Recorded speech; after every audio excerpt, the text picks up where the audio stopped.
So the day started like any other day of software engineer looking for a job.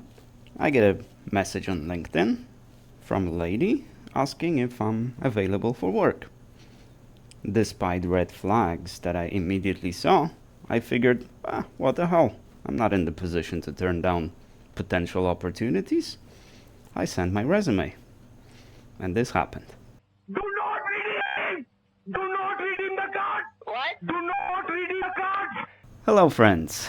Welcome back to the bench. Our subject today is a cybersecurity, personal cybersecurity, and the main fact that Aura or Delete Me or many other companies that offer security services and removing your data and stuff, they're not going to protect you from your own bad choices. So, to stay safe, first of all, you need to make good choices. Don't leak your own data, because no one's going to protect you from that. If you read the books on cybersecurity or hacking, perhaps a famous book by Kevin Mitnick from way back when, you will notice that the major vulnerability of every organization or company or individual are people themselves, not the firewalls, not antivirus software, not network exploit. It's mainly just people. You call someone and you ask them to give you their password, to give you their email address, their name, their social security number, and sometimes it works.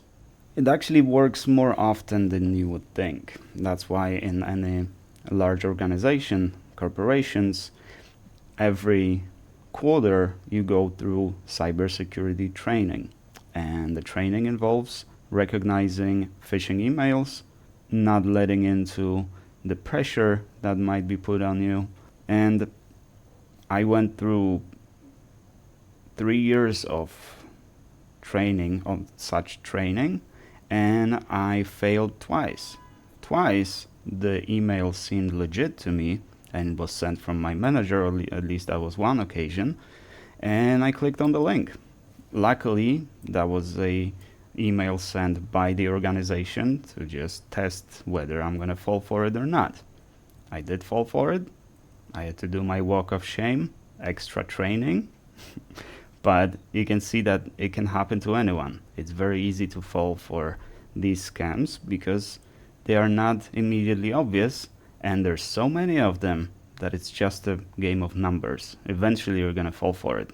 So when the lady reached out to me, we'll call her Betty because I can't pronounce this name, immediately it raised my eyebrow.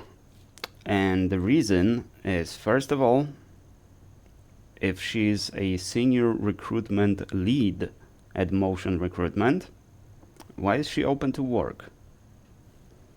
That's flag number one. But even that position, senior recruitment lead, it's usually you're a senior recruiter or recruitment lead. It's very rarely that you're a senior lead. That suggests a lot of structure. Not only you have leaders, but you have senior leaders and executive leaders and that kind of stuff.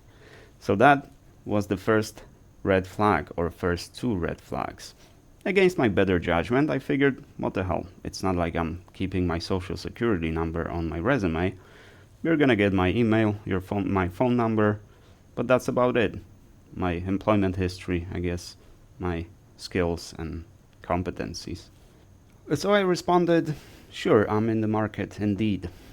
I'm looking for a job. So she responded, that's great. Can you please share your updated resume so that we can talk? Now this is flag number 3. So at this point, I was questioning myself whether to actually send the resume or not. And I can't really put it to words, but if you're familiar with the language that Indian scammers use, you immediately recognize it, especially if you watch Kid Boga and all those scam baiters. So I said, okay, here you go. Here's my resume. About 10 minutes after that, she calls me. Betty calls me. She introduces herself. It's relatively even though I got used to Indian accent over the last few years, and it is still sometimes very difficult for me to understand, especially when we're talking on over a phone, and you can hear that they're wearing the headpiece, which distorts the voice slightly, and the quality is pretty low. It's very common. Most recruiters are very hard to hear, and are not using very good equipment when it comes to phone calls. That is fine. That's not necessarily a red flag. So we start typical recruitment process, establishing my competencies, my skills, how many years I worked in this, how many years I worked in that. However, most of that stuff is already on my resume with years and everything. So that really shouldn't be a question from her side. So obviously she didn't really read my resume beyond my phone number. That is going to be important for later. Why is so? Why is it such? So we get through my competencies in my technical competencies, and she talks a little bit about the job. The job supposedly is for Delta, and it is hybrid, 3 days a week, normal, in Atlanta, at the airport. That didn't strike me as odd then, but after I had a minute to think about it, how many software engineers actually that work for Delta actually work at the airport? I can't really think of any. It's kind of like if you work for the Amazon as a software engineer, you have to travel to fulfillment center, and there is a desk behind those stack of boxes over there. It's very unusual.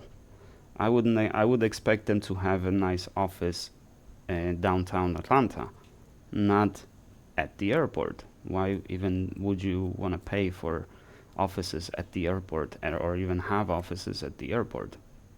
Yeah, I know it's Delta, it's airline, but we're writing software. We don't actually do anything with the planes, or we don't handle baggage or anything like that. That didn't strike me as odd then, so we moved on. And then the first red flag was to conform your zip code, meaning confirm. Yeah, they kind of use, it always sounds like conform when they say that. And that struck me as odd. That was a major red flag. Why would that matter at this stage, right? I'm telling you, I'm in the Atlanta area. No one else asks for my exact location. Some recruiters do.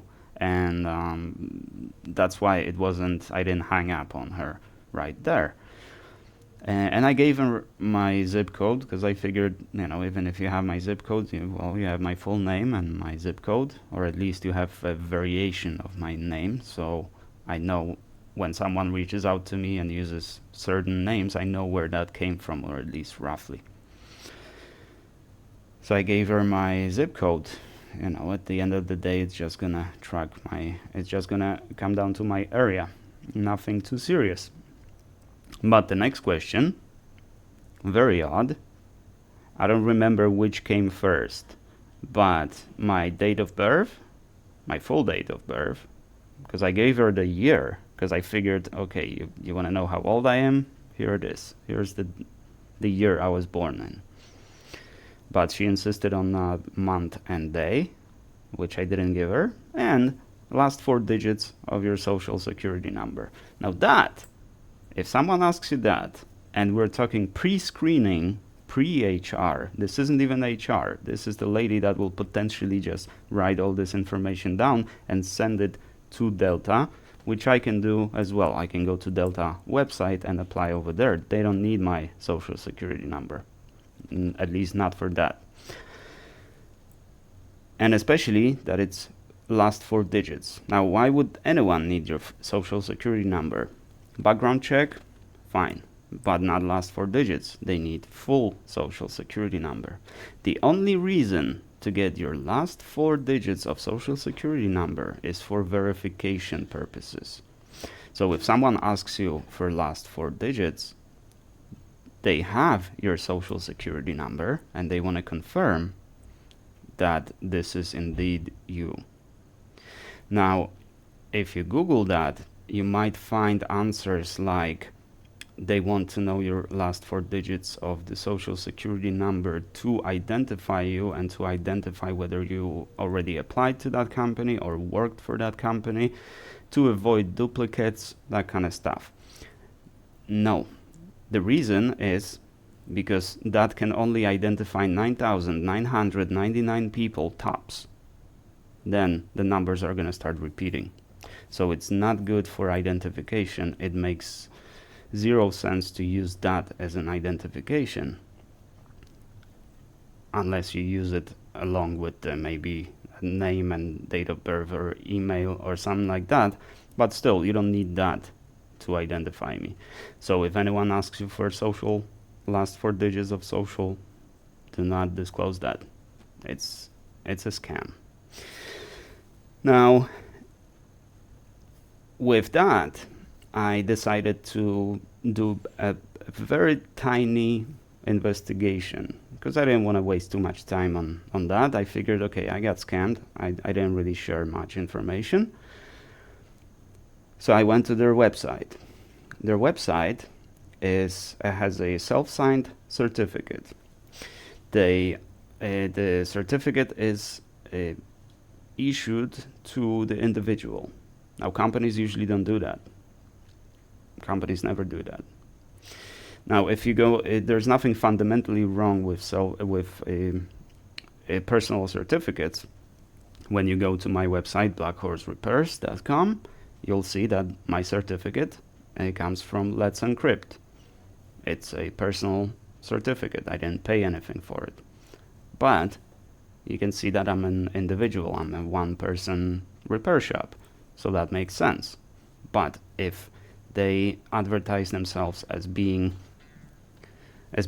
having been on the market since 1998, and they seem like a big company, it's very suspicious that they're using personal certificate issued to basically no one. It's just Kaspersky's certificate that you can get yourself. It's very close to self-signed certificate, but at least in this case they can be tracked to the email address, but that's about it. No address, no name, or you can give false name. It's not like it's verified in any meaningful way, and it's free. It's issued for 1 year only, so every year they're renewing it.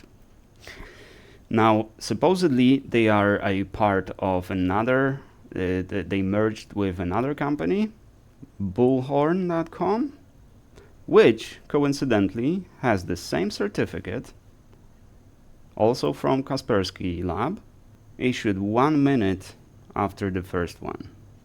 So both these websites were set up pretty much at the same time. Pretty suspicious to me. So I digged a little deeper. There's a person on the main page that is a director or whatever.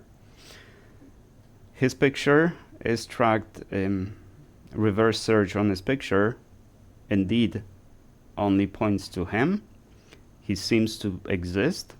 However, on LinkedIn, it looks like he only had one job, which is this job, that he held since 1998, right after graduation, 28 years. And that's a little sus. So I decided to investigate a little bit further using Wayback Machine to see how the page has been changing. And in some versions of the page, they have existed since the 80s, like 86 or something like that. In some versions, they've been around since 98. Inconsistency, big red flag. So I decided to Google the opinions of that company, and some opinions were that it's definitely a scam. Some opinions, even from the person working for that company in LA, even though the company is supposed to be from Massachusetts, but the guy works in their office in LA. They don't list an office in LA on their website, at least not now, and I haven't found it in the past either. And most people are saying that it's a scam just to harvest your data. Now, that is the most common scam and the easiest scam, and they could have been in the business, so they could be a legitimate company that primarily makes money from harvesting data from candidates. So they might still send your resume to the target company, and you might actually get a job with the target company. But that was not the game. The game was about getting your information. They primarily seem to be focusing on contracting jobs because the majority of the listings on their website are hourly wages, hourly rates. There are some yearly salaries, but the majority are hourly, so they seem to target that. And I would think there is a reason for that, because when you're accepting contract work, then either you already have a job and you're looking for a side gig, or you're grown desperate and you're gonna jump on any opportunity you have. And this is the most scam that exists in my book, because you're essentially preying on vulnerable, especially on desperate. That is absolutely despicable. Now, do I call this company a scam? Not quite yet. There are many red flags, and if you guys had any experience with this company, share your story. If you don't want to do it on YouTube, join my Discord, share your story, and maybe we can do a follow-up on this. But I would avoid it. And another big thing that was a red flag to me is that couple hours after this whole interview, by the way, lady said that she would call me back in after 10 minutes or 15 minutes after she confirms that my application can go through without this information, writing a note that I don't feel comfortable sharing that information. She never did, because obviously I'm not valuable to them, because they couldn't extract information from me. Haven't heard anything from them. But a couple hours after that, another person reached out to me in a similar format. Not from Motion Recruitment, but from other scammy company, I expect, because they all share information. And there's probably dozens of branches of this scam that just share information, and if this lady couldn't get that information from me, maybe that guy will, and if not, maybe someone else. That's how it works. So be aware that sometimes your worst enemy on the internet is yourself. You are responsible for your data and protecting your data. And even if you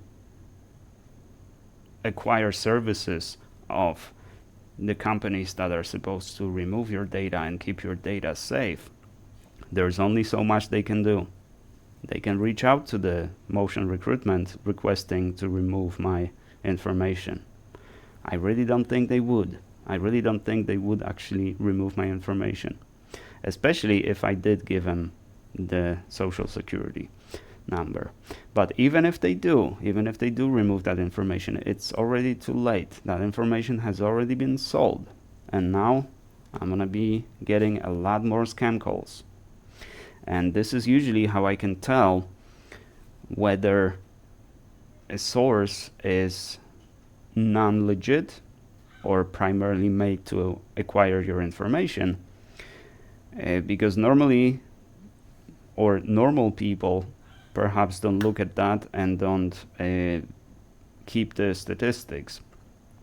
But usually I correlate my scam calls with recent activity, and I usually know which company or which service, it doesn't have to be a company, which service did I use where I submitted my phone number and suddenly I'm getting a lot of spam calls. I even had that experience sharing my phone number with a friend, and right after that I started getting spam calls. Now, final thought, why did she call me right away and without even reading my resume? Because number one, we need to know whether your phone number is your actual phone number, whether you're gonna respond under that phone number. That was her primary objective. Then secondary objective, to extract the data from me. That's why she was asking those questions, how many years in this and that, even though it was on my resume. Because she didn't read the resume, because she doesn't care about the resume.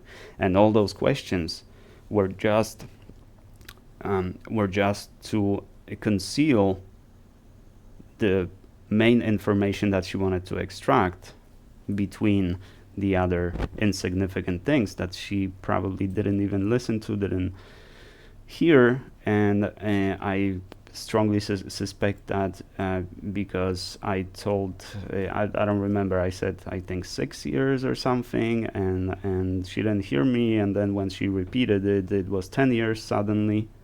I didn't correct her, but that immediately told me that she's not really listening to me. Stay safe out there. Don't share your social security number or date of birth until you actually are presented with an offer and you want to actually start working for the company, because that's the only time when it's required or relevant. During the interview, don't ever share anything that is not relevant to the process you are in or to the stage of the process that you are in. Always be suspicious. Don't trust any, especially recruiters that are third party, that don't work for the actual company. Give them all the information they actually need, not the information they might want, especially if it's deeply personal. If it's not relevant to the job position you're applying to, it's not needed. It's never needed. Now with that, thank you guys very much for watching. Stay safe out there. I do appreciate you. If you have had any experience with this or any other scammy companies that extracted your data and threw your resume into the trash, share them with me via either the comments down below or join my Discord. Thank you guys very much. I do appreciate you, and I shall see you in the next one.